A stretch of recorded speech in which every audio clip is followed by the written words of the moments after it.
नमस्कार किसान भाइयों, F2DF ऑफिशियल यूट्यूब चैनल में आपका फिर से स्वागत है। आज हम जोगिंदर किसान भाई के पास आए हैं जो हॉर्टिकल्चर करते हैं, मतलब बागबानी करते हैं। आज हम इनसे पूछेंगे कि बागबानी और ट्रेडिशनल खेती में क्या डिफरेंस है, इसमें कितना खर्चा आता है, एक किसान कितने उससे लागत उठाता है। तो जोगिंदर जी, पहले आप अपना परिचय दीजिए एक बार। मेरा नाम जोगिंदर है, गांव डुमरका कला, तहसील उचाड़ा, जिला जींद है। और सभी किसान भाइयों को मेरी तरफ से राम राम। तो जोगिंदर जी, हमारे किसान साथियों को बताइएगा कि जैसे आपने ट्रेडिशनल खेती की थी, उसके बाद आपने बागबानी में कदम कैसे रखा, क्या दिमाग में आया, किससे प्रेरित हुए आप? प्रेरित तो ऐसा है, जमींदार पिछड़ता जा रहा है, ये लगातार रूटीन में जो खेती कर रहा है, इसीलिए हमने सोचा अलग से कुछ करके देखते हैं। तो उसमें हमें अच्छा लगा, बढ़िया मुनाफा है और जो रूटीन में खेती करते हैं उससे तो बहुत अच्छा है। तो जोगिंदर जी, हमारे किसान साथियों को बताइएगा, जैसे कि अब आप जब पौधा खरीद के लेके आए, एक पौधा है वो कितने साल के बाद फल देना शुरू करता है? ऐसा है, अभी तो फल ये 6 महीने से ही देने लग जाते हैं। बाकी मेरा जहाँ तक है 2 साल तक इसको फल लेना नहीं चाहिए, क्योंकि पेड़ा ग्रोथ नहीं करेगा। ग्रोथ करना जरूरी है, वैसे छोटा रह जाएगा अगर हमने 6 महीने या साल के का फल उठा लिया तो। इसीलिए 2 साल का कम से कम बिच्चा रखो, जो फड़ा उसको तोड़ के नीचे गिरा दो। तो जोगिंदर जी, हमारे दर्शकों को एक बात और बताइएगा कि 2 साल बाद एक पौधा फल देना शुरू करता है, तो 2 साल तक इस जमीन से कोई दूसरी खेती उठा सकते हैं, उठा सकते हैं? इसमें ऐसा है, सब्जी की फसल ले सकते हैं जो पेड़े से नीचे हो, ये नहीं कि पेड़े से ऊपर हो, वो पेड़े का ग्रोथ रोक देगी। इसका मतलब जो सब्जी है बेल की होगी, या फिर कोई मेथी हो गया, या फिर अपना चना हो गया, ऐसी या कोई फिर बरसीन होगी, मतलब पेड़े से नीचे जो फसल है वो ले सकते हैं। बाकी इससे ऊपर की तो फिर पेड़ा की ग्रोथ को रोक देगी। तो एक बात और हमारे दर्शकों को बताइएगा, जैसे कि अब भूमिगत जल है उसका स्तर कहीं ना कहीं नीचे जा रहा है, तो बागबानी करने के लिए कितने पानी की आवश्यकता होती है? बागवानी में तो वैसे गर्मियों के मौसम में ज़्यादा जरूरत होती है, 2-3 महीने, बाकी तो काम चल जाता है महीने में एक बार पानी में। और जीरिया में तो हमको रोज पानी देना पड़ता है, उसमें तो बहुत ज़्यादा पानी लगता है। तो दर्शकों, सबसे पहली बात यही है कि पर्यावरण जो चेंज हो रहा है उसमें कहीं ना कहीं दिक्कत आ रही है कि जो हमारा भूमिगत जल है उसका स्तर कहीं ना कहीं नीचे गिरता जा रहा है। अगर आप बागवानी करते हो, और जिसको सरकार भी प्रमोट कर रही है, जिससे भूमिगत जल का स्तर नीचे नहीं गिरता, क्योंकि बागबानी में पानी की आवश्यकता बहुत कम पड़ती है। और जोगिंदर जी, एक बात और बताइएगा कि एक पौधा है वो कितने साल तक, जैसे 2 साल बाद फल देना शुरू किया, तो कितने साल तक एक पौधा फल देता रहता है? ये मान के चलो 25 साल तो आम है। बाकी अपने संभाल पाए है 5-7 साल और चल जाएगा पेड़ा। कटिंग वगैरह करते रहो, उसमें कोई दिक्कत नहीं। नई उसमें टहनियाँ फिर आ जाएंगी, फिर नया फल आ जाएगा, कोई दिक्कत नहीं इसमें। 30 साल तो मान के चलो आराम से अमरूद के पेड़। तो एक जो हमारा किसान भाई है वो 30 साल लगातार फ्रूट ले सकता है एक पेड़ से। और एक पेड़ जो है, मतलब आमतौर पर कितने किलो तक का फ्रूट देता है एक साल के अंदर? एक साल में 2 फसल आती है इसकी, तो एक बार का कम से कम आप 50 किलो एक पेड़े का लगा के, तो 1 क्विंटल एक पेड़े का साल में होगा। और उसमें 1 किलो में कम से कम 300 पेड़े लगते हैं। अब आप उस फला के देखिए। तो किसान साथियों, आप सोच सकते हो कि एक पेड़ 6 महीने में 50 किलो तक का फ्रूट देता है, एक साल में मतलब 1 क्विंटल तक का।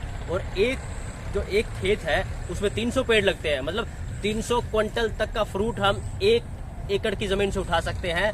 अगर हमारा फ्रूट है, जो आज का भाव क्या है, अगर आपका जो फ्रूट आता है तो मार्केट में किस रेट से बेचते हो? देखो, बड़ा सा गर्मियों में तो दिक्कत आती है। गर्मियों में अमरूद ज़्यादा जल्दी पक जाता है बारिश होने की वजह से, उसमें मार्केट थोड़ी सी डाउन आ जाती है। 20-25 रुपये किलो थोक में जाता है। वैसे हम अगर अपनी मेहनत से बेचें तो 40 रुपये तक बिक जाता है। और सर्दियों में तो बहुत बेनिफिट रहता है, 5 महीने तक कम से कम 60 रुपये तक अमरूद बिकता है, तो उसमें अमरूद जल्दी पकता नहीं और बहुत लंबा टाइम तक चलता है। इसलिए किसान को सर्दियों में ज़्यादा मुनाफा होता है, गर्मियों में थोड़ा कम होता है। तो किसान साथियों, गर्मियों में जो थोक का रेट है वो लगभग 20 रुपए के आसपास, 25 रुपए के आसपास होता है, और सर्दियों में यही रेट किसान को मिलता है 60 रुपए के आसपास। मतलब अगर हम एवरेज भी लगाएं, 1 किलो रेट का 40 रुपए मिलता है। 300 क्विंटल फसल एक किसान उठा सकता है यहाँ से। उसके बाद आप खुद मल्टीप्लाई कर सकते हो कि एक किसान पूरे 1 साल में कितने फ्रूट्स उठा सकता है, कितनी की फसल उठा सकता है। जोगिंदर जी, हमारे किसान साथियों को एक बात और बताइएगा कि जब आप पौधा लेके आते हो तो क्या बागवानी में सब्सिडी मिलती है किसान को? सब्सिडी तो मिलती है, 3 साल मिलती है। पहले किले पर 10,000 मिलते हैं, फिर उसकी आधी 5,000 मिलते हैं और तीसरी साल फिर 2,500 मिलते हैं। मतलब पोस्ट पेडा का खर्चा तो सरकार दे ही देती है। बाकी खर्चा अपना जमीन में से निकल जाता है। जो सब्जी करता है, मेहनत करता है, 2 रुपये बच भी जाता है और पेडा की ग्रोथ भी हो जाती है। खाद बीज दवाई वहीं से मिल जाता है, जैसे सब्जी में डालते हैं। एक्स्ट्रा डालने की कोई जरूरत नहीं होती। और जो पेड़ है, जो आप पौधा लेके आते हो, क्या उसके ऊपर भी सब्सिडी मिलती है? नहीं, उसके ऊपर सब्सिडी नहीं मिलती। वो तो हमने अपने बढ़िया नस्ल का और अपने दिमाग से सोच के बढ़िया कहीं से अच्छा पेड़ा ले। और मैं तो यही कहूँगा, जहाँ सरकारी की मोहर हो, सरकारी मान्यता प्राप्त हो, वहीं से लो, सब्सिडी वहीं मिलेगी। वैसे अपनी मर्जी से कहीं ले लिया तो सब्सिडी नहीं मिलेगी उस पर, आपको बिल्कुल भी नहीं मिलेगी। अब जब आपने पौधा लगाया है तो उस वक्त क्या क्या सावधानियां बरतनी चाहिए? अगर किसान भाई को साथ में सब्जी की फसल भी उठानी है, जब पौधा छोटा हो, तब क्या क्या सावधानियां बरतनी चाहिए, बताइए एक बार हमारे दर्शकों को। सावधानियां तो बस पेड़ों को बचा के रखो उस टाइम। और सब्जी में तो वैसे भी सर्दियों में तो सब्जी लगाओगे तो वैसे ही पेड़ा बच जाएगा।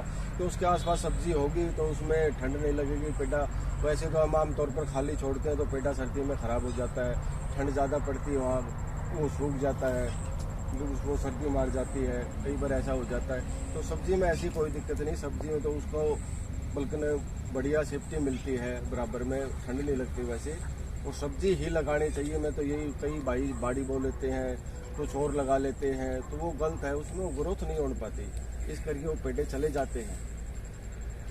तो दर्शकों, सबसे पहली बात आपको इस बात पे ध्यान रखना है कि सबसे पहले जब आपका पौधा छोटा हो तो सब्जी ही लगाओ। सब्जी वो जो पौधे से नीचे हो, ताकि जो पौधा है हमारा, उसकी ग्रोथ अच्छे ढंग से हो पाए।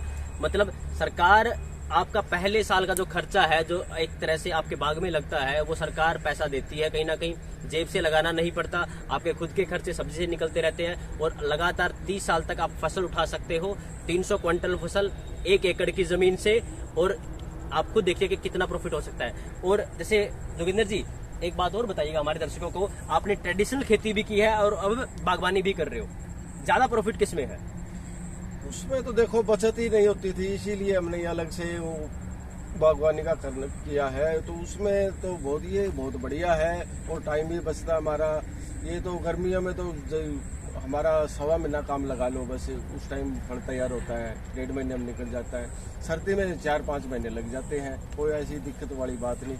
और इसमें तो हमेशा खेत में काम करते रहते हैं, कोई खास बचत वाली बात नहीं अभी जो रूटीन में खेती कर रहे हैं हम। इसीलिए मैं तो किसान भाइयों से यही कहूँगा, कुछ अलग करो।